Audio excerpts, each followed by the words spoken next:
దేశ రక్షణ కోసం తుపాకీ చేతపట్టిన వీర జవాన్ ప్రమాదవశాత్తు పేలిన తుపాకీ తూటాకు బలయ్యారు. జమ్మూలోని ఉరి ప్రాంతంలో జరిగిన ఈ దురదృష్ట సంఘటనలో ప్రకాశం జిల్లా పాపినేనిపల్లికి చెందిన ఆర్మీ జవాన్ తమ్మినేని అశోక్ కుమార్ ప్రాణాలు కోల్పోయారు. వీర జవాన్ అశోక్ కుమార్ మృతదేహాన్ని ఆయన స్వగ్రామానికి తీసుకొచ్చారు.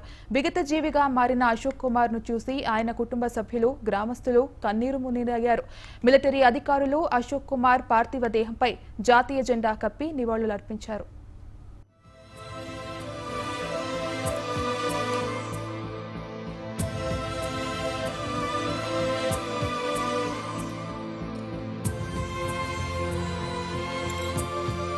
గన్ మిస్ఫైర్ అయ్యి ప్రాణాలు కోల్పోయిన వీర జవాన్ మృతదేహాన్ని ఆయన స్వగ్రామానికి తీసుకొచ్చారు. విగత జీవిగా మారిన వీర జవాన్ అశోక్ కుమార్ ను చూసి ఆయన తల్లిదండ్రులు, గ్రామస్తులు కన్నీరు మున్నీరయ్యారు.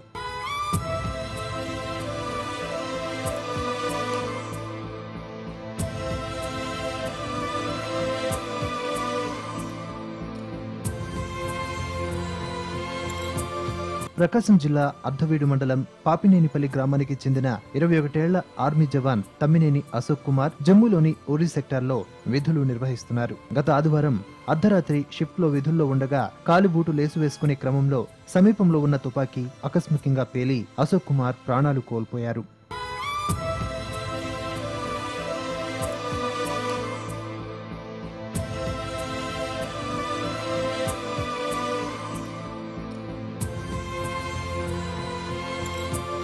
ఆర్మీ అధికారుల ద్వారా కుమారుని మరణ వార్త విన్న అశోక్ తల్లిదండ్రులు కాసమ్మ, నరసింహారావు శోకసంద్రంలో మునిగిపోయారు.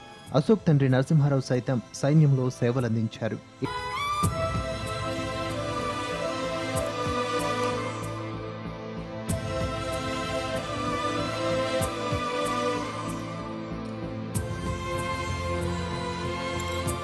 ఇటీవల సెలవుపై ఇంటికి వచ్చిన అశోక్ ఓ శుభకార్యంలో పాల్గొని అందరితో సరదాగా గడిపాడు. ఈ నెల 3న తిరిగి విధుల్లో చేరారు. ఇంతలోనే ఇంత దారుణం జరిగిపోయిందని కుటుంబ సభ్యులు గుండెలవిసేలా రోదిస్తున్నారు. మిలిటరీ అధికారులు అశోక్ పార్థివ దేహంపై జాతీయ జెండాను కప్పి నివాళులర్పించారు.